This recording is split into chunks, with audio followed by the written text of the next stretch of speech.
Hello, Andrew here again, and this is episode 165.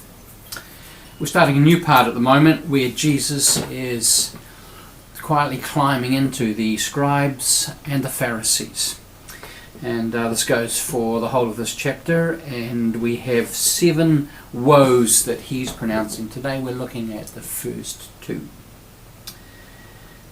Matthew 23 verses 13 through to 15. Woe to you, scribes and Pharisees, hypocrites! For you lock people out of the kingdom of heaven. For you do not go in yourselves, and when others are going in, you stop them. Woe to you, scribes and Pharisees, hypocrites! For you cross sea and land to make a single convert, and you make the convert twice as much a child of hell as yourselves. These 2 woes describe the way in which the scribes and the Pharisees block access to the kingdom of heaven for others and ultimately for themselves. The thing is, you see, is that they have no interest in the kind of kingdom that Jesus is promoting. They just don't seem to get it. One where there is no first and last. One where all are interconnected and interrelated. A kingdom with only one head, Christ. A kingdom based on love, on relationship, where all seek and work for the highest and best good of one another. A kingdom ultimately where all are included, all join the divine dance of the Trinity, all experience and live in and out of the love of God, flowing in and out and through all that are engaged in this dance. The scribes and the Pharisees cannot envision this kind of kingdom. Their vision apes the kingdoms of this world, a kind of zero-sum game where there are winners and losers, because if there are winners there clearly have to be losers, firsts and lasts, where there are those at the top of the pile and inevitably those at the bottom, usually a great deal more. They see themselves as the entitled ones, the ones destined to win, to rule in such a kingdom. Their kind of kingdom is based on strict obedience to the law which they see themselves as the obvious arbiters of. After all, who knows it better than they do? Their kind of kingdom will be punitive, one where fear rules. One can see why they'd want to deny others access to the kind of kingdom that Jesus is proclaiming. One can also see how they would see Jesus' vision of the kingdom as a kind of dangerous utopian fairy tale. The question that's underneath it all for me, though, is what kind of God generates each of these 2 kinds of kingdoms? I want to suggest that the one that Jesus is promoting is certainly not the one being advocated by the scribes and the Pharisees. As so often, I'm coming to a place where the question we need to be asking ultimately is, what kind of God is this that we claim to be worshipping?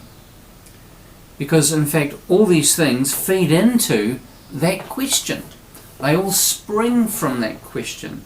They're all a consequence of how we see God. Is this God a God of law and wrath when we get things wrong?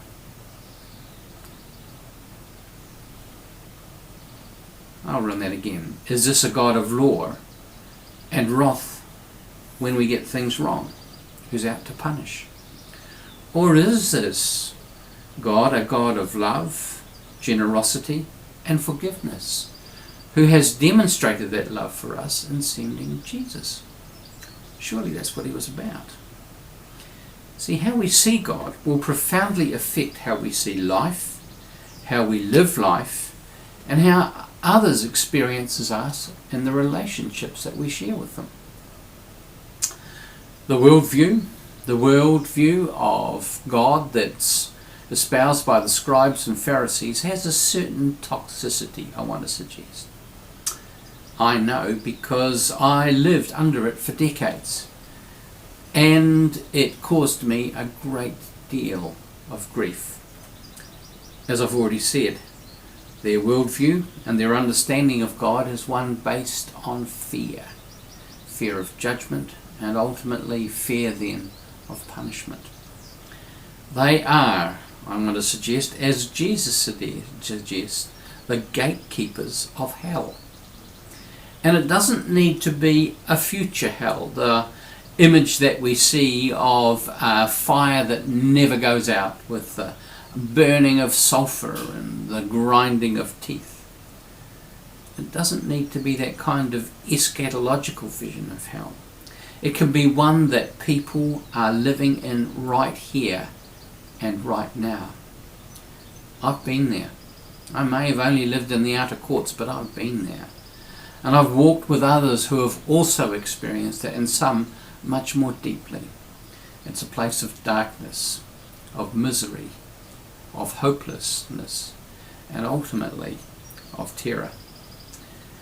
And it's rooted in this view of God as a harsh taskmaster, of one who is always looking on with a critical eye, ready at any moment to pounce and punish, and of this kind of God's world and purposes that induces only one response, and that's fear. We're always on tenterhooks as to whether we are good enough, whether we are holy enough, whether we are living sinlessly enough, and we fear judgment when we get it wrong.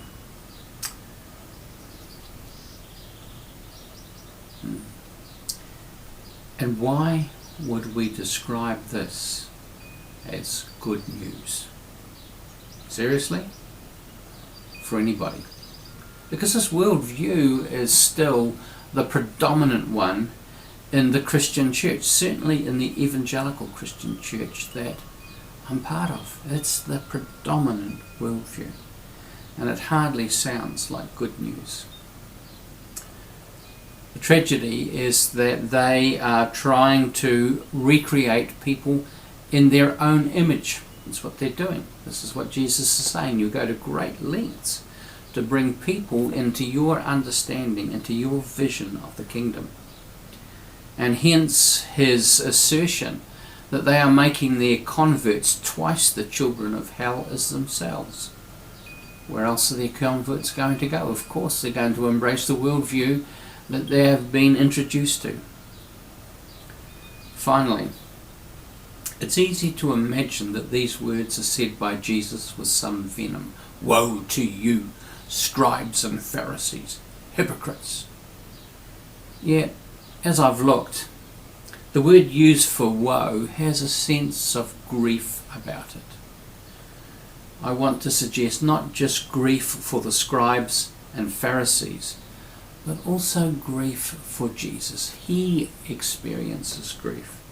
He may be proclaiming grief for them, but it's also something that he experiences. Jesus would have wanted it to be different.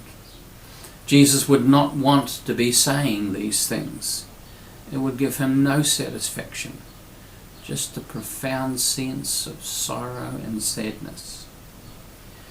I have no doubt that Jesus would have been so overjoyed if they could just get with the program. It was not to be.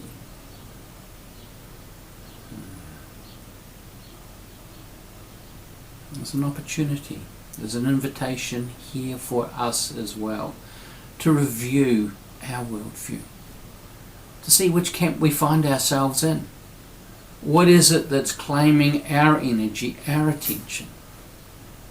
Are we also the gatekeepers of hell? I hope not. I've been there for long enough, and I hope that it's not a place where you're living either. God bless you.